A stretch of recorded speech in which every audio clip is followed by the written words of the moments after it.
जय हिंद दोस्तों, कैसे आप सभी? आशा करता हूँ एकदम अच्छे होंगे। तो चलिए आज की क्लास शुरू करते हैं। देखिए, आज हम आज की क्लास में पर्यावरण शिक्षण की विधियाँ पढ़ेंगे। इससे पहले हमने एक क्लास देखिए पर्यावरण यानी ईवीएस की पेडागोजी शुरू की हुई है। इसकी एक क्लास हो गई है, आज ये क्लास दूसरी है। अब हम इसमें पर्यावरण शिक्षण के विधियाँ पढ़ेंगे। देखिए, इससे पहले हमने पर्यावरण शिक्षण के उद्देश्य पढ़े कि पर्यावरण शिक्षण क्या है और इसके क्या उद्देश्य हैं। आज की कक्षा में पढ़ेंगे हम पर्यावरण शिक्षण में जो पर्यावरण शिक्षण है उसकी विधियाँ। और उससे पहले थोड़े 2-1 टॉपिक हो रहे हैं, उन्हें और पढ़ लेते हैं। देखिए, सबसे पहले हम बात करते हैं। देखिए, पर्यावरण शिक्षण की बात चल रही है तो पर्यावरण शिक्षण में समस्या समाधान किस प्रकार किया जाता है?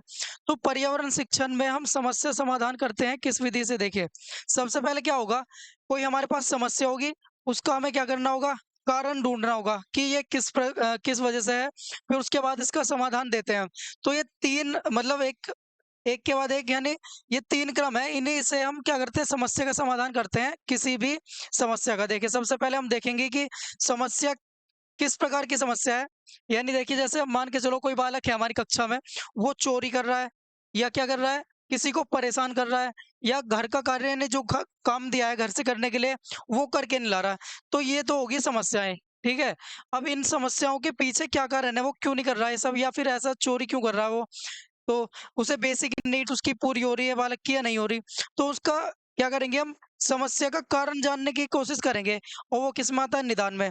तो सबसे पहले समस्या होगी, उसके बाद निदान। अब जब हम कारण देख लेंगे कि इस प्रकार मतलब क्या हो रहा है, क्या समस्या आ रही है बालक को, तो उसके बाद हम करेंगे उस समस्या का समाधान। समाधान में क्या होगा, या तो हम उसे क्या करेंगे, बालक को निर्देश देंगे कि ऐसा नहीं करो, ये नहीं करो, मतलब क्यों कर रहे हो तुम? फिर उसके बाद या फिर हम दे सकते हैं उसको सलाह दे सकते हैं कि ऐसा नहीं करना चाहिए और ऐसा करोगे तो अच्छी बात नहीं है, ये सब गलत होता है, तो परामर्श देंगे। तो इस प्रकार हम पर्यावरण शिक्षण में किसी भी समस्या का समाधान कर सकते हैं। अब अगली बात करते हैं। देखिए, आगे चलते हैं। अगला हेडिंग है, यह एकीकृत उपागम या इंटीग्रेटेड अप्रोच।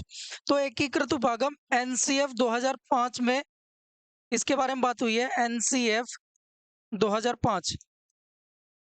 तो इसके बारे में बात करेंगे। लेकिन ये जो क्या है ये, इंटीग्रेटेड यानी एकीकृत उपागम, तो ये सबसे पहले अगर ये किसने दिया था, ये दिया था एनसीएफ 1975। ठीक है, एनसीएफ 1975 में एकीकृत उपागम की बात हुई थी, लेकिन इसको व्यवहार में कहाँ लाए थे हम, एनसीएफ 2005 जब आया तो इसमें इसको व्यवहार में लेके आए। तो इसमें क्या था, देखिए हमारी क्लास होती है प्राथमिक लेवल पर, class first, second, third, fourth, 5, ठीक है? यानी 1, 2, 3, 4, 5 ये क्लासें हैं। तो इसमें क्या है, ये जो क्लास 1 और 2 है, इसमें हमें ईवीएस पढ़ाना है। ईवीएस मतलब पर्यावरण शिक्षण हमें पढ़ाना है। तो बालक को, लेकिन वो क्या है, इसकी कोई पाठ्य पुस्तक इसमें कवर नहीं करी। यानी कोई भी पाठ्य पुस्तक ईवीएस की क्लास 1 और 2 में है नहीं, तो फिर इसे पढ़ाएँ कैसे? तो इसके लिए क्या किया, जो भाषा और गणित की जो किताब है हमारी प्राथमिक स्तर पे, भाषा और गणित, तो इन्हीं के माध्यम से हम क्या करते हैं, ईवीएस को भी पढ़ाते हैं प्राथमिक स्तर पे। तो इसके माध्यम से कैसे पढ़ाते हैं, देखिए भाषा भाषा के साथ जोड़कर और गणित के साथ जोड़कर। मान के चलिए हमें पर्यावरण से संबंधित कुछ बताना है बालक को, जैसे हमारे आसपास में चीजें उपस्थित होती हैं। मान के चलो हमें बताना है कि ये क्या है, ये कोई फल होगा, ठीक है? जैसे मान के चलो ये संतरा है, ठीक? इसी तरह से ये आम है, आम। तो ये तो होगी इसके बालक के परिवेश की चीजें, ठीक है? तो इन्हें अभी हम जोड़ना है किससे, बालक के मतलब बालक को स्कूल में सिखाना है इसको। तो ये सिखाएँगे कैसे? देखिए भाषा में ऐसे अनार ऐसे आम ये सब पढ़ते हैं। तो यहाँ देखिए, जहाँ हम अपनी भाषा पुस्तक की बात करते हैं, तो भाषा पुस्तक में क्या होगा? आ से क्या लिखा होगा? आम। तो ये तो होगा बहुत बड़ा, लेकिन आ जो होगा वो छोटा दिया होता है, लेकिन क्योंकि बालक जो है अपने परिवेश से सीख के आ रहा है, देख के आ रहा है कि ये फल होता है, ये आम होता है, इसको पता है, लेकिन उसे हम लिखेंगे कैसे? तो ये है भाषा में, और हमारा जो पर्यावरण यानी परिवेश में वो हो गया हम। तो इस तरह से इसको जोड़ के सिखाते हैं। इसी तरह से गणित गणित को भी सिखाना है, लेकिन वो भी परिवेश के साथ जोड़ के सिखाना है। कैसे जोड़ेंगे इसको, देखिए। देखिए ये लिखा है 1, क्या लिखा है ये एक। तो इस एक को सिखाना है उसके परिवेश से जोड़कर। तो यहाँ बना देंगे, देखिए ऐसे बना होता होगा जैसे बहुत बड़ी बिल्ली सी बना दी है। तो इस तरह से उसे सिखा देते हैं हम, किसे? बालक को। तो ये बिल्ली हो गई, और बिल्ली कितनी बिल्ली है? एक। तो उसने गणित की भी समझ उसको आ गई कि यहाँ इसको एक ऐसे लिखाएँगे, एक बिल्ली तो एक ऐसे लिखेंगे, और ये हो गया उसके परिवेश से संबंधित। तो यो हम एकीकृत मतलब होता है इंटीग्रेटेड, यानी जोड़कर सिखाना, ठीक? तो इस तरह से करते हैं। फिर उसके बाद आगे की जो कक्षाएँ हैं क्लास 3, 4, 5, उसके बाद जब हम देखते हैं तो बालक के लिए ईवीएस की जो है किताब अलग से कर देते हैं। वो क्यों? क्योंकि उसका जो मानसिक स्तर है अब थोड़ा बढ़ गया होगा, इसलिए वो कर देते हैं हम अलग। अब ये था इंटीग्रेटेड अप्रोच या एकीकृत उपागम। इसमें बालक के परिवेश के साथ हम उसको जोड़कर पढ़ाते हैं, ठीक है? आगे चलते हैं अब। देखिए आगे बात करेंगे अब पर्यावरण शिक्षा की। कल हमने पढ़ा था पर्यावरण शिक्षण। अब पर्यावरण शिक्षा यानी एनवायरमेंटल एजुकेशन जो हम देंगे बालक को, वो उसके उद्देश्य क्या है? वो हमने देख लिए थे। अब आज हम बात करेंगे जो पर्यावरण शिक्षण है, वो किन-किन विधियों से हम बालक को दे सकते हैं, या पर्यावरण की जो शिक्षा है, वो किन विधियों से देते हैं। तो आज इसी के बारे में बात करेंगे। देखिए, सबसे पहली अगर हम विधि की बात करें, तो वो है पर्यावरण शिक्षा की भ्रमण विधि। भ्रमण विधि मतलब जैसे हम कहीं ले जाते हैं टूर पे, एजुकेशनल टूर पे, तो उसी को कहते हैं भ्रमण विधि। अब इसमें क्या होता है, इसमें जो बालक होता है वो सक्रिय रूप से सीखता है। यानी जैसे हमने मान के चलो बालक हैं इस कक्षा में, उन्हें कहा आज हम चल रहे हैं टूर पे, और टूर पे ले जा रहे हैं उन्हें ताजमहल दिखाने के लिए। तो वो बिल्कुल बालक क्या हो जाते हैं, एक्टिव हो जाते हैं, और जब उन्हें क्या ले जाएँगे हम, भ्रमण पे ले जाएँगे, तो उनका जो अवलोकन होगा यानी वो चीज़ों को देखेंगे, वो डायरेक्ट देखेंगे यानी प्रत्यक्ष रूप से देखेंगे।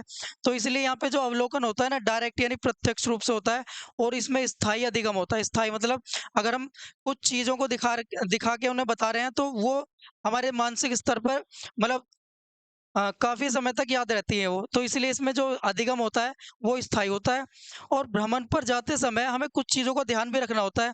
तो वो कौन-कौन सी चीज़ें हैं जिनका हमें ध्यान रखना होगा?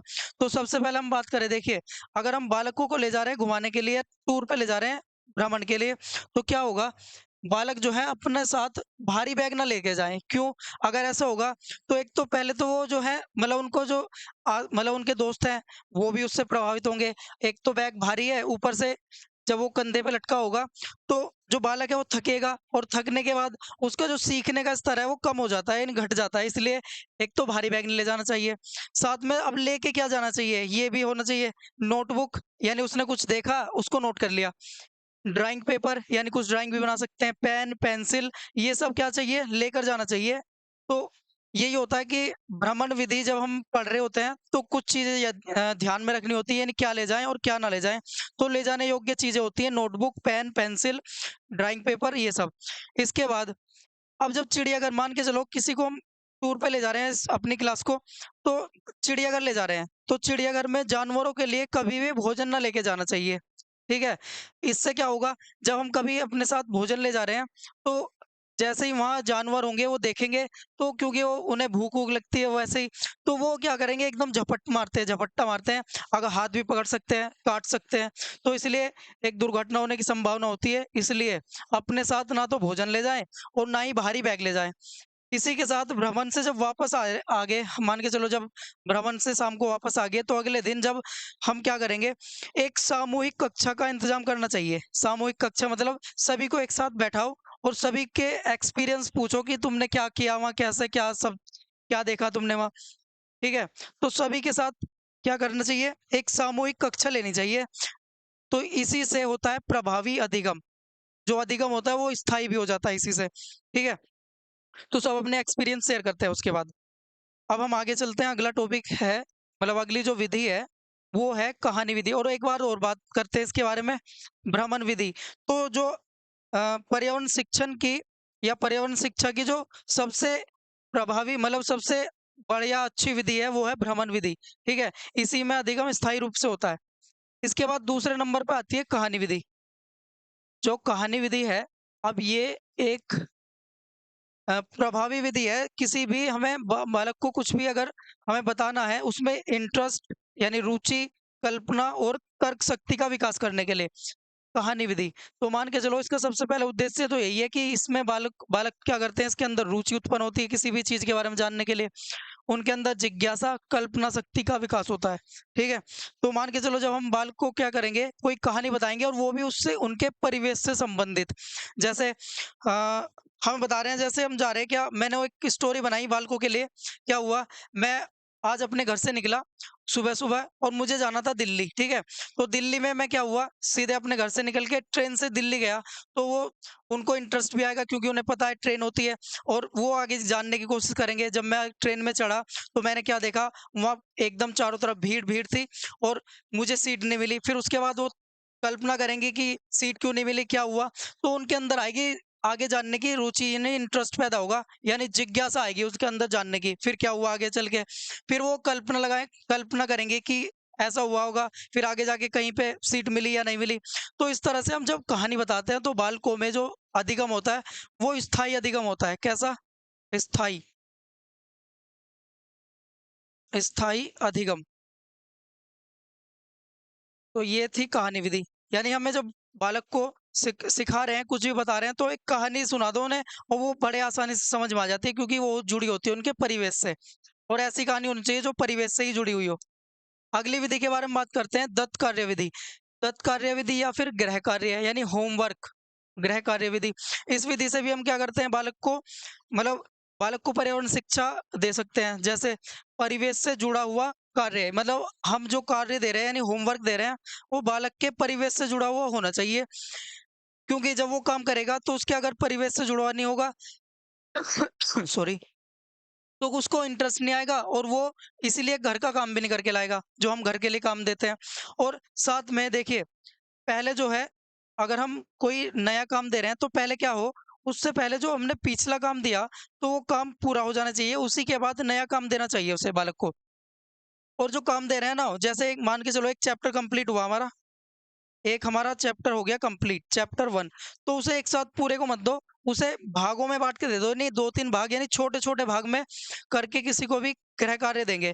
नहीं तो क्या होगा, बोझ आ जाएगा उनके ऊपर और वो फिर क्या हो जाएँगे, ऊब जाएँगे या उनका इंटरेस्ट खत्म हो जाता है।